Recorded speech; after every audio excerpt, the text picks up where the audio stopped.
خصاله صلوا عليه وآله مولاي صل وسلم دائما أبدا على حبيبك خير الخلق كلهم يا صاحب الجمال ويا سيد البشر من وجهك المنير لقد نبر القمر لا يمكن الثناء كما كان حقه بعد از خدا بزرگ توئی قصہ مختصر وقال الله تبارك وتعالى في شان حبيبه إن الله وملائكته يصلون على النبي يا أيها الذين آمنوا صلوا عليه وسلموا تسليما الصلاة والسلام عليك يا رسول الله الصلاة والسلام عليك يا حبيب الله الصلاة والسلام عليك يا نبي الله وعلى آلك وأصحابك يا نور الله سبحان ربك رب العزة عما يصفون وسلام على المرسلين والحمد لله رب العالمين. حمد و صلوات کے بعد نہایت واجب القدر معززین سامعین و حاضرین، جامعہ مسجد مدنی المعروف کچی مسجد میں جمعۃ المبارک کے اجتماع میں تشریف لانے والے میرے تمام ہی یاران طریقت و مسلک، تلاوت کردہ آیہ بینہ کے مطابق دعا ہے میرا رب مجھے حق کہنے کی، آپ کو حق سننے کی، ہمیں حق سن کر اس پر عمل کرنے، اسے دوسروں تک پہنچانے کی توفیق نصیب فرمائے. حضرات عزیز وقار، پوری دنیا کے اندر جو ایک ملک دوسرے ملک سے تعلق قائم کرتا ہے اور ایک ملک کا دوسرے ملک سے جو تعلق قائم کرنے کا ایک انٹرنیشنل قانون ہے اور بہترین نظام ہے، اس نظام کو سفارتی تعلقات کہتے ہیں. سفارتی تعلقات یہ ہوتے ہیں کہ ملک میں ایک بندہ اپائنٹ ہو جاتا ہے کسی دوسرے ملک کا، اور وہاں پر کیا ہے،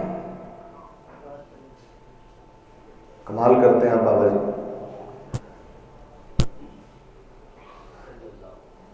اللہم صلی وسلم علی سیدنا محمد وعلی آلہ سیدنا محمد وصحبہ محمد وبارک وسلم. میں عرض کر رہا تھا کہ سفارتی تعلقات کے ذریعے ممالک آپس میں ایک دوسرے سے جڑتے ہیں. سفارتی تعلقات. آج تسی اپنی جگہ تے نہیں بیٹھے، لیٹ آئے ہو، اچھا چلو یہ بھی اچھا ہے، بندہ لیٹ آئے تے کتے جتنے جگہ مل جائے اتنے بیٹھ جائے، یہ بھی چنگا. نہیں تو کئی لوگ ہوتے ہیں بھائی یہ اپنی جگہ تے ہی آ کیوں نہ بہنا ہوتا ہے، سمجھدار آدمی نے وہ لیٹ آئے نے اتنے بہ گئے. بات میری ڈسٹرب ہو گئی 2 دفعہ، چلو پھر شروع کرتے ہیں. میں عرض کر رہا تھا کہ کسی بھی ملک کا کسی دوسرے ملک سے جو رشتہ تعلق قائم ہوتا ہے وہ سفارتی تعلق کی بنیاد پر قائم ہوتا ہے. ایک انٹرنیشنل قانون ہے کہ اگر آپ کسی ملک میں اپنا سفارت خانہ قائم کرنا چاہتے ہیں اور مستقل بنیادوں پر کرنا چاہتے ہیں، آپ کو یقین ہے کہ اس ملک سے ہمارے تعلقات کبھی خراب نہیں ہوں گے، تو وہاں اس ملک میں اگر آپ اپنی جگہ خریدنا چاہیں تو انٹرنیشنل قانون ہے کہ وہ آپ کو جگہ دیں گے، خریدنے کا حق دیں، اور وہ جگہ اس ملک میں پاکستان کی یا پاکستان میں کوئی دوسرا ملک خریدنا چاہے تو اس ملک کی ملکیت ہوگی، ان کی ذاتی ملکیت ہو جائے گی. لیکن اگر نہ خریدنا چاہیں، آپ کہیں نہیں جی ہم نے خریدنی نہیں، لیکن ہم سفارت خانہ بنانا چاہتے ہیں، تو پھر اس ملک کی ذمہ داری ہے کہ وہ آپ کو باقاعدہ جتنی جگہ ریکوائرڈ ہے اتنی جگہ پر سفارت خانہ بنا کر دے گا۔ صرف بنا کر ہی نہیں دے گا بلکہ اس کی تمام تر حفاظت کی ذمہ داری بھی اس ملک پر ہوگی۔ اور پھر جب سفارت خانہ بن جاتا ہے کسی ملک میں، کسی ملک کا سفارت خانہ ہونا، یہ اس بات کی علامت ہوتا ہے کہ دوسرا ملک اس ملک سے اور یہ ملک اس ملک سے ایک اچھا تعلق رکھنے کے خواہش مند ہیں، یا کم از کم ایسا نہیں ہوگا کہ ان میں آپس میں بغیر بتائے جو ہے وہ لڑائی یا جنگ جو ہے وہ ہو جائے۔ یہ کچھ اس کے انٹرنیشنل قوانین اور اصول ہوتے ہیں۔ اسی لیے جب کسی ملک نے کسی ملک کا دورہ کرنا ہوتا ہے تو ایسے نہیں ہوتا کہ ڈائریکٹ جو ہے وہ فون ملا لیا جائے جی میں تھوڑے کو آ رہا ہوں انتظام کرو، ایسا نہیں ہوتا، بلکہ وہ ملک اپنے سفارت خانے کو مطلع کرتا ہے کہ بھئی میں آپ کے ملک میں آنا چاہتا ہوں، میرا دورہ ہے۔ اس ملک کا سفارت خانہ ہمارے ملک کو انفارم کرے گا، یا ہمارا ملک کا سفیر جو ہے اس ملک کو انفارم کرے گا کہ ہمارے صدر یا وزیر اعظم آپ کے یہاں دورے پر آنا چاہتے ہیں، اتنے دن وہ آئیں گے، کہاں کہاں ٹھہریں گے، کہاں کہاں ان کا جانا ہوگا، کس کس سے ان کی ملاقات ہوگی، یہ ساری چیزیں جو طے کی جاتی ہیں یہ سفارتی بنیادوں پر طے کی جاتی ہیں۔ ایسا نہیں ہوتا کہ کوئی ادھر آئے تو اسے کہے تو شامی دی روٹی میرے کو کھا لیں، تو صبح دی روٹی میرے کو کھا لیں، ایسا نہیں ہوتا، باقاعدہ ٹائم پیریڈ طے ہوتے ہیں، اور یہ سب ہوتا کس تھرو ہے؟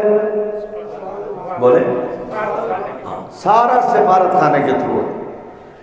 بعضے ملک تو ایسے ہیں جو آپ کا یہ ہے، یہ امریکہ جو ہے اس کا تو تھوڑا سا ادھر کی طرف ڈھیلا کر دیں، امریکہ کا سفیر جب آپ کے یہاں آیا تھا پاکستان میں، اب امریکہ کا صدر پچھلے دور حکومت میں، تو اس وقت جب وہ صدر آیا تو اس نے تو ہم پر اتنا اعتماد بھی نہیں کیا کہ ہم اسے سیکیورٹی دیں۔ آپ کو یاد ہوگا کہ 2 جہاز رات کو پہلے اس کی سیکیورٹی کے اترے تھے، اور جب صبح وہ آیا تو سیکیورٹی انہوں نے دی تھی، انہوں نے کہا جی ہمیں آپ کی سیکیورٹی پر اعتماد نہیں ہے، تو انہوں نے سیکیورٹی دی اپنے صدر کو خود۔ پھر حیران کن بات یہ ہے کہ اس نے کھانا بھی ہمارا نہیں کھایا ہے، وہ سیدھا اپنے سفارت خانے گیا امریکہ کے، اس نے کہا جی کھانا بھی وہ کھائیں گے جو سفارت خانے میں پکے گا، انہوں نے ہمارا کھانا بھی نہیں کھایا، اپنے سفارت خانے کا کھانا کھایا، یعنی ہم پر انہوں نے کسی طرح کا اعتماد نہیں کیا۔ ایک طرح سے یہ اچھا بھی ہے کہ ٹھیک ہے اپنے سفارت خانے میں وہ تھے، لیکن ایک طرح سے مہمان بن کر آئے تو بےزتی بھی کی ہے، لیکن ساڈے والے نے چونکہ بےزتی محسوس نہیں ہوتی ہی کہتے ٹھیک ہے چنگا ہی ہوا ہے، سمجھ میں آئی۔ اسی طرح جب کسی ملک کا صدر آتا ہے تو یہاں جو سفیر ہوتا ہے وہ صدر کے ساتھ یا وزیر اعظم کے ساتھ یا جس سے اس نے ملنا اس کے ساتھ وہ سفیر اس کو ویلکم کرتا ہے، اور ان کا اپنا سفیر، ان کا اپنا نمائندہ موجود ہوگا۔ اسی طرح ہمارا صدر اگر کہیں جاتا ہے یا ہمارا وزیر اعظم کہیں جاتا ہے تو وہاں جو ہمارا سفیر ہوگا اور پاکستان کا، وہ ان کو ان کے صدر کے ساتھ یا وزیر اعظم کے ساتھ وہ ویلکم کرنے آئے گا۔ یہ پورا نظام ہے سفارتی نظام، اس کو کیا کہتے ہیں؟ سفارتی۔ یہ تھوڑا میں نے تفصیل میں سمجھایا تاکہ جو میں کہنا چاہتا ہوں اس تک آپ آسانی سے رسائی حاصل کر سکیں۔ ابھی فرانس کا جو سفیر ہے پاکستان میں، اب جو معاہدہ تھا وہ معاہدہ کیا تھا کہ اس سفیر کو ملک بدر کیا جائے۔ کیوں؟ اس لیے کہ فرانس نے نبی علیہ الصلوۃ والسلام کی گستاخی کی ہے اور صدارتی یعنی ملکی سطح پر کی ہے۔ تو جب حکومتی سطح پر نبی کی گستاخی ہوئی ہے تو تحریک لبیک کا موقف یہ تھا کہ گستاخی وہاں ملکی سطح پر ہوئی ہے تو اب یہاں احتجاج بھی ملکی سطح پر ہونا چاہیے۔ کیونکہ اس ملک کے صدر نے، ایک ہوتا نا نیچے کا کوئی ایرا غیرہ نتو بہرا ہوتا ہے، تو چلو ہم احتجاج کرتے، بابا جی کا موقف یہ تھا رحمۃ اللہ تعالی علیہ کہ احتجاج بھی ملک کی سطح پر ہو، کیونکہ گستاخی بھی اب ملک کی سطح پر ہوئی ہے، لہذا جیسے انہوں نے گستاخی کی ہے معاذ اللہ اور نبی علیہ السلام کی شان میں جیسے توہین کی ہے، احتجاج بھی ویسے کر کے بتاؤ کہ ہم حضور کے غلام ہیں، ہم حضور کے غلام، لہذا ایسے احتجاج کرو۔ پھر وہ 3 مہینے تک انہوں نے ٹائم لیا لیکن اس پر عمل درآمد نہیں ہو سکا۔ پھر انہوں نے ابھی 20 اپریل کی ڈیڈ لائن کہا جی آپ بڑھائیں، اب وہ کیا ہوتا ہے یہ 20 اپریل کو دیکھ لیں گے، لیکن میں جو بتانا چاہ رہا ہوں وہ یہ ہے کہ انہوں نے کہا جی ہم سفیر اگر نکال دیتے ہیں، جو انہوں نے کہا، یعنی ہم نے تو اس کی پرواہ نہیں کی کہ بھائی بعد میں کیا ہوگا، کیوں؟ نبی کی ذات سے آگے کیا ہے نبی کی ذات سے آگے کیا ہے، لیکن یہ انہوں نے کہا جی نہیں، اگر ہم نکالتے ہیں تو FATF میں آ جائیں گے اور ہم جو ہے تو بڑی پریشانی کا شکار ہو جائیں گے اور یہ ہوگا اور وہ ہوگا اور نہیں کر سکتے۔ لیکن تحریک لبیک نے اپنے موقف میں تبدیلی الحمدللہ نہیں کی اور انہوں نے ڈٹ کے کہا کہ یہ کام تو کرنا ہی پڑے گا، کیونکہ سفارتی تعلقات خراب ہو جائیں کوئی پرواہ نہیں، حضور سے تعلق خراب نہیں ہونا چاہیے، حضور سے تعلق مضبوط رہنا چاہیے، یہ ایک نظریہ ہے۔ اب یہ ساری تفصیل بتانے کے بعد میرا جو کہنے کا بنیادی مقصد ہے کہ سفیر کی حیثیت آپ سمجھ گئے، سفیر کا کام آپ سمجھ گئے، سفارت خانے کا مقصد آپ سمجھ گئے، سفارت خانے کی اہمیت آپ سمجھ گئے، سفارت کا مطلب 2 ملکوں میں بہترین رابطہ، یہ ساری چیزیں میں نے آپ کو بتا دی۔ اب یہ سارا کچھ سمجھانے کے بعد میں آپ کو کہنا چاہتا ہوں کہ جو ملکوں کا نظام ہے وہ اس سفارت پر قائم ہوتا ہے، تو ایک مدینے کا بھی نظام ہے، تو وہ بھی کسی بنیاد پر قائم ہے نا، تو پوری دنیا میں ملکوں میں یہ جو اللہ کے ولی ہیں نا، یہ رسول اللہ کے سفیر ہیں۔ پوری دنیا میں جو اللہ کے ولی ہیں نا، یہ جو سفارت کا نظام میں نے بتایا نا، اصل میں یہ اللہ کے ولی جو ہیں یہ مدینہ شریف کے سفیر بن کر پوری دنیا میں تعینات ہیں۔ اور میں نے آپ کو بتایا کہ جب صدر کو آنا ہوتا ہے تو وہ اپنے سفارت خانے آتا ہے، کچھ سمجھے نہیں بات آپ، اور جو شیڈول طے کرنا ہوتا ہے وہ سفارت خانے کے ذریعے سے، اور اگر آپ نے اس ملک میں جانا ہے تو آپ سفارت خانے کے ذریعے سے جی میں جانا چاہتا ہوں، اگر آپ صدر ہیں تو سمجھ گئے بات؟ ہائے ہائے ہائے ہائے ہائے۔ تو میرے بھائی اجمیر میں خواجہ غریب نواز سفیر ہیں مدینہ طیبہ کے، لاہور میں داتا علی اجمیری سفیر ہیں مدینہ طیبہ کے، سمجھ میں آئی؟ یہ سفیر بن کر موجود ہیں۔ بریلی میں امام احمد رضا خان فاضل بریلوی سفیر ہیں مدینہ طیبہ کے۔ سالک آباد شریف میں حضرت خواجہ محمد اعظم صاحب رحمۃ اللہ تعالی علیہ سفیر ہیں مدینہ طیبہ کے، سمجھ میں آ رہی بات ہے؟ اور اب یتیم خانہ چوک میں مسجد رحمت للعالمین میں سمجھ میں آ رہی بات؟ سفیر ہیں بابا جی مدینہ طیبہ کے۔ اور یہ میں چیلنج آپ کو دے رہا ہوں، چیلنج دے رہا ہوں کہ اگر مدینہ شریف جانا ہے تو کبھی اس لاہور کی دھرتی پر جو سفیر موجود ہے داتا صاحب رحمۃ اللہ تعالی علیہ، کبھی داتا صاحب سے عرض کر کے دیکھنا کہ سرکار مدینے جانا ہے تو پھر دیکھنا انتظام کیویں ہوتے ہیں، جنہ ٹکٹ لگے تھے گل کرنا ہے، یقین کریں آپ، کیوں؟ اس لیے کہ یہ سفیر ہے نا، اور سفیر کا کام ہوتا ہے دونوں ملکوں کے تعلقات کو بحال رکھنا۔ تو اگر رسول اللہ صلی اللہ تعالی علیہ وسلم سے تعلقات استوار بہترین طریقے سے بحال رکھنے ہیں تو زمین پر جو رسول اللہ کے سفیر ہیں نا، ان سے بنا کے رکھو، ان سے اپنا تعلق مضبوطی سے جوڑ کے رکھو، تو پھر دیکھنا یہ تمہیں رسول اللہ کی بارگاہ میں جب پیش کریں گے تو پھر تمہارے جانے کا انداز کیا ہوگا۔ یہ ہے زمین پر سفارت اولیاء اللہ کی۔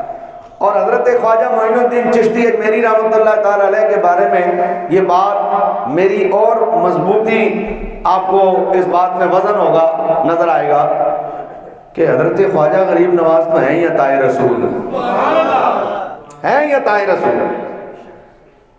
آپ اپنے مرشد گرامی کی خدمت میں نا 20 سال رہے، کتنے؟ 20 سال، اور 20 سال تک آپ نے اپنے مرشد کی خدمت کی، اور 20 سال کے بعد 21ویں سال آپ کو خلافت نصیب ہوئی۔ 20 سال تک آپ مرید بن کر حضرت خواجہ محمد عثمان ہارونی رحمۃ اللہ تعالی کی خدمت میں رہے۔ ہارونی بھی پڑھا جاتا انہیں اور ہارونی بھی پڑھا جاتا ہے، تو ہارونی ذرا زیادہ اچھا لگتا ہے پڑھنے میں۔ 20 سال تک آپ کی خدمت میں رہے، 20 سال، اور 20 سال تک آپ نے کیا کیا؟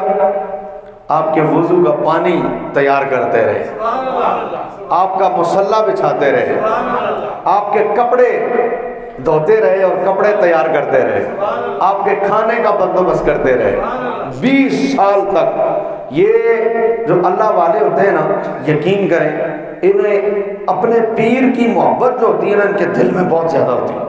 اور میرے مرشد ایک بات بتاتے ہیں، آپ فرماتے ہیں رسول اللہ صلی اللہ علیہ وسلم بھی کامل مرید کو جو کچھ عطا کرتے ہیں نا، اس کے پیر کے وسیلے سے عطا کرتے ہیں۔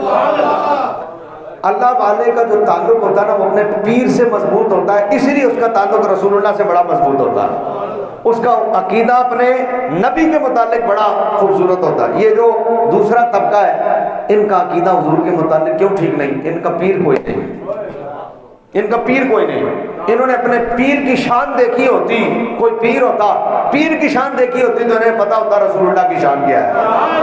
انہوں نے کوئی پیر ہی نہیں، لہذا یہ جھٹ سے کہہ دیتے حضور تو یہ نہیں کر سکتے، حضور کو تو یہ پتہ ہی نہیں، حضور کے پاس تو اختیار ہی نہیں۔ کیوں؟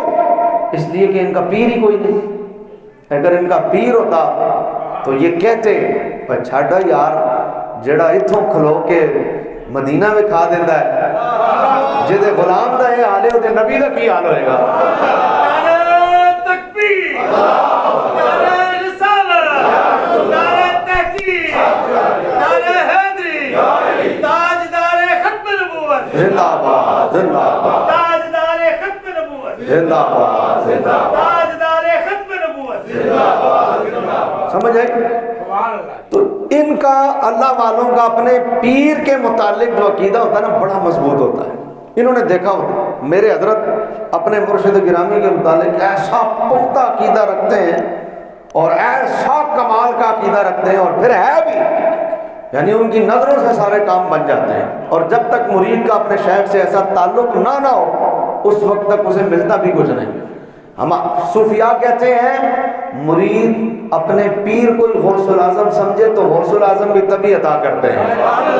جس مرید کی نظر میں اس کا پیر کچھ نہیں نا، اس کو ملتا بھی کچھ، اسے غوث پاک بھی کچھ نہیں دیتے۔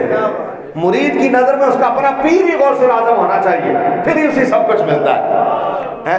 اب حضرت خواجہ عثمان ہارونی رحمۃ اللہ تعالی علیہ، آپ شیخ ہیں حضرت بابا حضرت خواجہ غریب نواز رحمۃ اللہ تعالی علیہ، تو آپ 20 سال رہے، کتنے؟ 20 سال آپ کی خدمت۔ اسی لیے حضرت خواجہ صاحب فرماتے ہیں کہ مرید وہ ہے، کیا کہتے ہیں؟ کیونکہ آپ نے خود اپنا اتنا پیریڈ گزارا نا، آپ کہتے ہیں مرید وہ ہے جس کے نامہ اعمال میں 20 سال تک فرشتے کوئی گناہ درج نہ کریں۔ پھر بتاؤں، مرید وہ ہے جس کے نامہ اعمال میں فرشتے 20 سال تک کوئی گناہ درج نہ کریں، یعنی اس نے گناہ ہی نہ کیا ہو، وہ مرید ہے۔ تو میں ایک جملہ کہتا ہوں، خواجہ صاحب کی نظر میں جب مرید یہ ہے تو خواجہ صاحب کی نظر میں پیر کیا ہوگا؟ اور سمجھے ہو بات؟ یار 20 سال تک جو ہے گناہ ہی نہ درج ہو. کیوں؟ اس لیے کہ 20 سال آپ خود جو رہے خواجہ عثمان ہارونی کی خدمت میں, 21ویں سال آپ کو انہوں نے خلافت دی. تو اس کا واضح ترجمہ تھا کہ اگلے انہوں نے اپنے شیخ کو دیکھا کہ میرے شیخ نے 20 سال تک مجھے اپنے پاس رکھا اور 21ویں سال خلافت دی ہے. اس کا ترجمہ یہی ہوا کہ مرید ہوتا ہی وہی ہے جو 20 سال تک اپنے شیخ کے پاس رہے یا نہ بھی رہے شیخ کے پاس, لیکن اس کے نامہ اعمال میں کوئی گناہ درج نہ ہو. تو آج ایسا کوئی مرید ہے بتائیں؟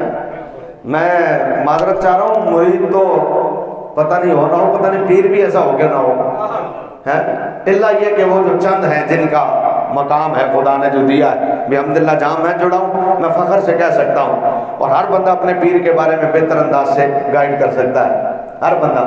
تو یہ ایک بات ہے. تو آپ نے فرمایا 20 سال تک اپنے شیخ کے ایسا ہو کہ اس کے نامہ اعمال میں گناہ درج نہ ہو, اور پھر اسے مرید کیا جائے, پھر کہا جائے کہ یہ مرید ہے. تو جب آپ رہے نا تو پھر 21 سال آپ کو خلافت ملی. تو پھر خلافت ملنے کے بعد کیا وہ یہ بتاتا ہوں, لیکن پہلے ایک جملہ سننا. آپ فرماتے ہیں 20 سال تک اس کے نامہ اعمال میں گناہ درج نہ ہو, 20 سال وہ مرید ہے. اور آپ نے اپنے سوانے میں لکھا, فرمایا 70 سال تک, سنیے گا, 70 سال تک سوائے حوائج اصلیہ کے. حوائج اصلیہ کیا ہے؟ واش روم جانا ہے, یہ حوائج اصلیہ ہے. غسل کرنا ہے, یہ حوائج اصلیہ ہے. ری خارج ہو گئی, یہ حوائج اصلیہ ہے. آپ فرماتے ہیں 70 سال تک سوائے حوائج اصلیہ کے میرا وضو کبھی نہیں ٹوٹا. سبحان اللہ, با وضو رہے 70 سال تک. اللہ, آپ اندازہ کریں کہ کس قدر عالم ہوگا عبادت اور ریاضت کا. پھر آپ فرماتے ہیں جن 20 سالوں میں اپنے شیخ کی خدمت میں رہا, یہ ان حضرات کی زندگی ایویں نہیں عرس ہوندے, ایویں نہیں نہ لیا جاتا. جن سالوں میں اپنے شیخ کی خدمت میں رہا, آپ فرماتے ہیں شیخ کے کپڑے دھونا میرا کام تھا, شیخ کے کپڑے سکھانا میرا کام تھا, شیخ کے کپڑے تیار کرنا میرا کام تھا, شیخ کا کھانا پکانا میرا کام تھا, شیخ کو کھانا کھلانا میرا کام تھا, شیخ کے لیے وضو کا پانی تیار کرنا میرا کام تھا, شیخ کے لیے مصلی بچھانا میرا کام تھا, شیخ کی ہر ذمہ داری پوری کرنا. آپ فرماتے ہیں یہ میرا کام تھا. کون کہہ رہا ہے؟ وقت کا ولی سلطان الہند خواجہ میر کہہ رہے ہیں کہ 20 سال تک اپنے شیخ کی تمام ضروریات کا میں ذمہ دار رہا. اس قدر ذمہ داری کے باوجود فرمایا فقیر کی عبادت کا معاملہ یہ تھا, ایک قرآن دن میں ختم کیا کرتا تھا, ایک قرآن رات میں ختم کیا کرتا تھا.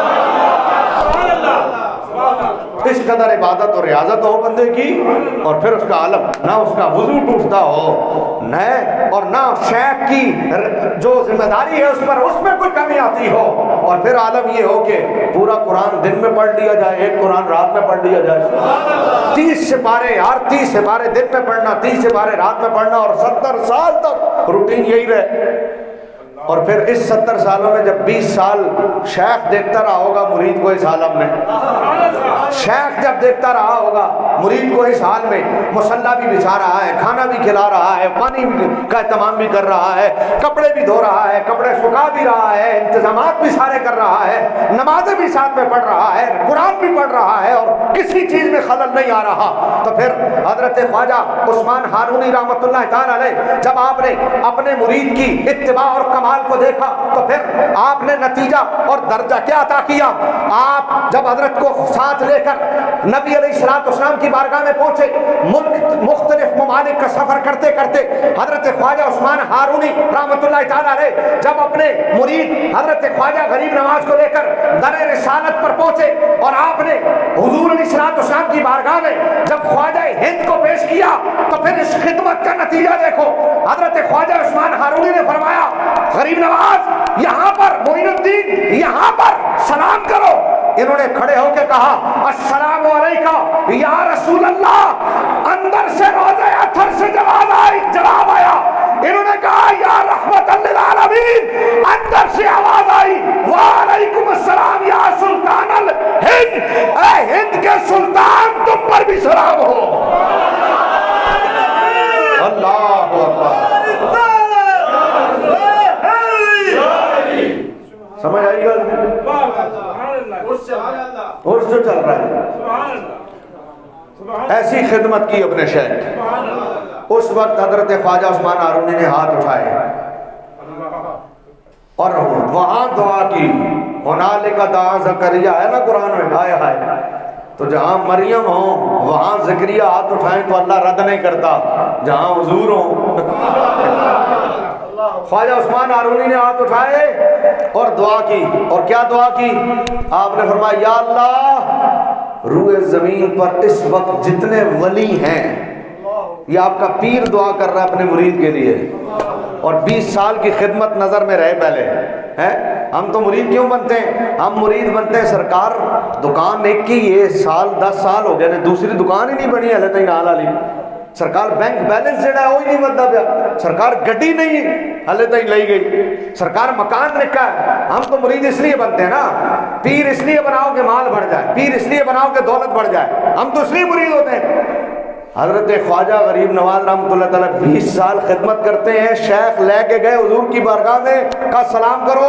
انہوں نے سلام کیا, اے کائنات کے آقا سلام ہو. سرکار جواب دے رہے ہیں اے ہند کے سردار. تو بنا کون رہا ہے بھائی, کیا کر بنایا؟ اب حضرت خواجہ عثمان ہارونی نے ہاتھ اٹھائے اور آپ نے ہاتھ اٹھا کر دعا کی. آپ نے کہا یا اللہ روئے زمین پر اس وقت جتنے ولی ہیں نا, ان ولیوں میں سب سے زیادہ درجہ معین الدین کو عطا کر دیں. یہ آپ کے شیخ دعا کر رہے ہیں, حضور سامنے موجود ہوں اور رب سے مانگا جا رہا ہو اور دعا کی جا رہی. اللہ اکبر. اور عطا رہا ہو سکتا. اب میں آپ کو بات بتاؤں, بڑا معروف واقعہ ہے سلطان اورنگزیب کا, کہ وہ جب حضرت خواجہ غریب نواز رحمۃ اللہ تعالیٰ کے مزار پہ حاضری دینے کے لیے آیا نا, تو اندر جانے لگا تو دیکھا کہ باہر ایک فقیر بیٹھا ہے, درویش بیٹھا ہے, نابینا ہے, اور کہہ رہا جی کاش میری آنکھیں آ جائیں, خواجہ صاحب آنکھیں دے دو, خواجہ صاحب آنکھیں دے دو. آپ نے فرمایا کی ہے؟ انہوں نے کہا جی نابینا آنکھیں مانگ رہے ہیں. فرمایا کب سے مانگ رہے ہو؟ انہوں نے کہا جی کو 20 سال ہو گئے. فرمایا نہیں ملی؟ فرمایا ابھی تک نہیں ملی. آپ نے بادشاہ تو تھا ہی تھا, سپاہی 2 کھڑے کیے اور کہا یہاں کھڑے ہو جاؤ اس کے سر پر, اور اس کو متوجہ کیا اور کہا بابا سن, میں اندر جا رہا ہوں حاضری دینے, میں واپس آیا نا اور واپسی تک اگر تیری آنکھیں نہ آئیں تو تیری گردن اڑا دوں گا. خود اندر چلے گئے حاضری دینے. وہ تو تڑپنے لگا. اس نے کہا خواجہ صاحب پہلے اکھاں نہیں سی, آج توڑ بھی جاندی ہے. پہلے آنکھیں نہیں تھیں, آج تو گردن بھی جائے گی. اب تو کرے مہربانی. اتنا تڑپ کے مانگا کہ سلطان عالمگیر جب حاضری دے کر باہر نکلے نا تو دیکھا کہ اس کی آنکھیں واپس آ چکی تھی. آپ نے کہا کیا ہوا؟ اس نے کہا جی بس آج تو ایسا ہوا کرم کہ مانگا تو عطا ہو گیا. کہا بتاؤں, تو نے اس سے پہلے مانگا ہی نہیں تھا. تو نے اس سے پہلے مانگا ہی نہیں تھا. تو نے مانگا ہی آ جائے, اس سے پہلے تو تو صرف ڈھگوسلے کر رہا تھا. آج تیری جان پہ بنی, تو نے مانگا, یہ عطا نہ کریں کیسے ہو سکتا ہے؟ میں نے کہا تڑپ کے مانگو, خواجہ منع نہیں کرتا. اور جب خواجہ عثمان ہارونی نے مانگا ہوگا اور رسول اللہ کی بارگاہ میں مانگا ہوگا اور خدا سے مانگا ہوگا, آپ بتائیں کتنی چیزیں جمع ہیں. مانگنے والا ولی ہو, کھڑا مسجد نبوی میں ہو, سامنے مواجہ شریف ہو, حضور سامنے موجود ہو اور خدا سے مانگا جا رہا ہو, تو پھر سلطان الہند کی ولایت میں کوئی کمی رہ سکتی ہے کہ یا اللہ روئے زمین پر جتنے ولی ہیں ان میں سب سے زیادہ مقام جو ہے اس وقت معین الدین کو عطا کرتا. تو پھر اللہ تعالیٰ نے معین الدین کو مقام عطا کیا. معین الدین کو مقام عطا, سلطان الہند بنایا. کیا بنایا؟ سلطان الہند بنایا. اور ایسا بنایا جدھر جدھر خواجہ غریب نواز رحمۃ اللہ تعالی علیہ جاتے رہے, ادھر ادھر آپ جا کر اپنے سکے گاڑتے رہے. وہ کسی نے کیا خوبصورت کہا ہے, کمالی بات کسی نے کی ہے. تیرا نام خواجہ معین الدین, تیرا نام خواجہ, تیرا نام خواجہ، بڑی کثر ہے، ذرا آواز آ جائے، تیرا نام خواجہ معین الدین، تیرا نام خواجہ معین الدین، تو رسول پاک کی یاد ہے، تو رسول پاک کی یاد ہے، تیرا نام خواجہ معین الدین، تیرا نام خواجہ معین الدین، تو رسول پاک کی آل ہے، تو رسول پاک کی آل ہے، تیری شان خواجہ خواجگاہ، تیری شان خواجہ خواجگاہ، تجھے بے کسوں کا خیال ہے، تجھے بے کسوں کا خیال ہے، تجھے بے کسوں کا، اور میں گدائے خواجہ چشت ہوں، میں گدائے خواجہ چشت ہوں، مجھے اس گدائی پہ ناز ہے، مجھے اس گدائی پہ ناز ہے، مجھے اس گدائی پہ ناز ہے، میرا ناز خواجہ پہ کیوں نہ ہو، میرا ناز خواجہ پہ کیوں نہ ہو، میرا خواجہ بندہ نواز ہے، میرا خواجہ بندہ نواز ہے، میرا خواجہ بندہ نواز ہے، اور یہاں بھیک ملتی ہے بے گمان، سوچ میں بھی نہیں ہوتا، عطا ہو جاتا ہے، یہاں بھیک ملتی ہے بے گمان، یہ بڑے سخی کا ہے آستہ، یہ بڑے سخی کا ہے آستہ، یہاں سب کی بھرتی ہیں جھولیاں، یہاں سب کی بھرتی ہیں جھولیاں، یہاں سب کی بھرتی ہیں جھولیاں، یہ در غریب نواز ہے، یہ در غریب نواز ہے، تیرا نام خواجہ معین الدین، تیرا نام خواجہ معین الدین، تو رسول پاک کی آل ہے، تو رسول پاک کی، اور چونکہ حضور نے کہا سلطان الہند، لہذا شاعر نے کہا میرا خواجہ عطائے رسول ہے، زور سے، میرا خواجہ عطائے رسول ہے، وہ بہار چشت کا پھول ہے، میرا خواجہ عطائے رسول ہے، وہ بہار چشت کا پھول ہے، وہ بہار گلشن فاطمہ، وہ بہار گلشن فاطمہ، وہ بہار گلشن فاطمہ، چمن علی کا نہال ہے، چمن علی کا نہال ہے، مل کے کہہ دو، تیرا نام خواجہ معین الدین، تیرا نام خواجہ معین الدین، تو رسول پاک، بولو سبحان اللہ۔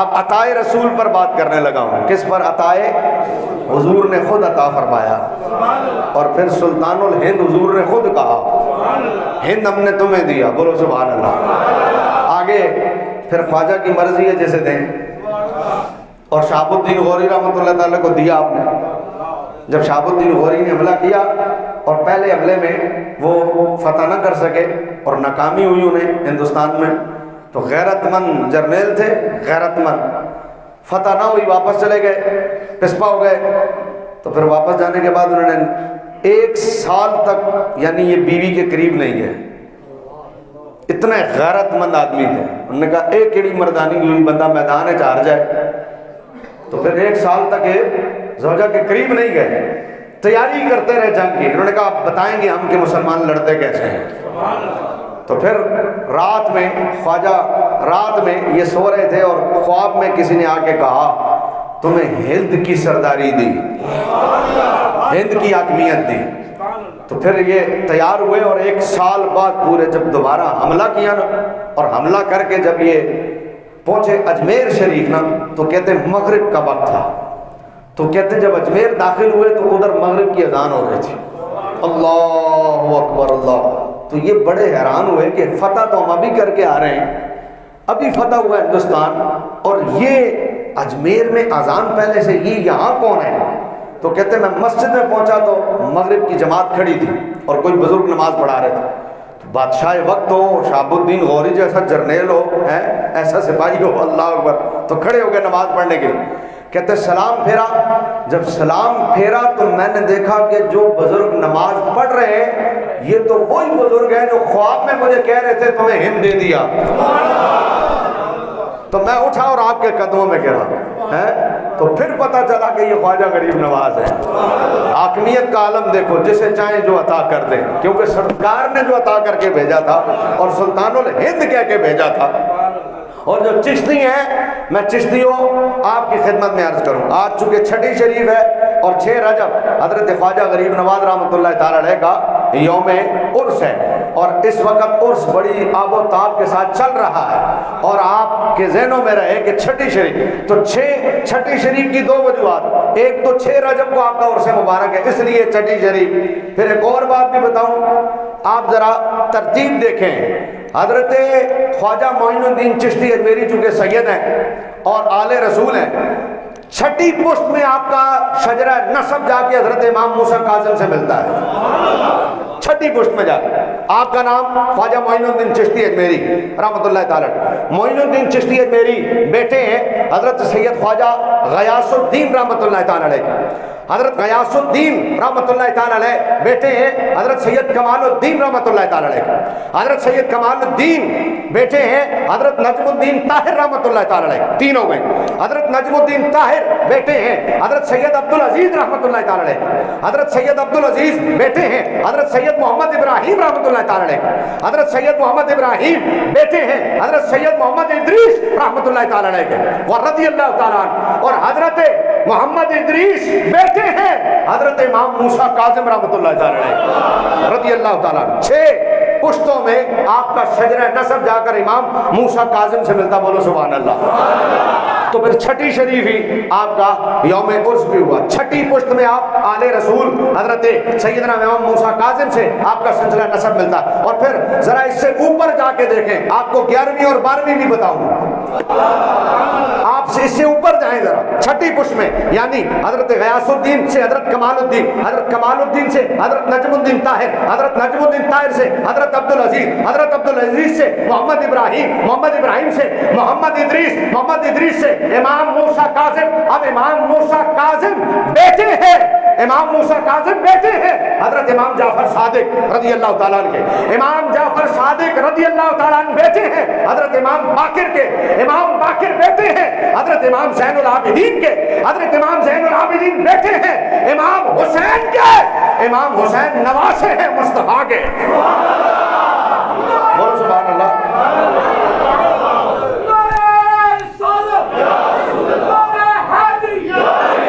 اب چھٹی پشت میں آپ چھٹی پشت میں، یعنی چھٹی پشت میں آپ امام موسیٰ کاظم کے بیٹے ہوئے. اور ذرا اوپر جائیں تو 11ویں پشت میں آپ امام حسین کے بیٹے ہوئے. اور 12ویں حضور کی ذات ہو گئی کیونکہ آل رسول ہوئے. بولو سبحان اللہ. تو 11ویں اور 12ویں اور چھٹی زور سے بولو سبحان اللہ.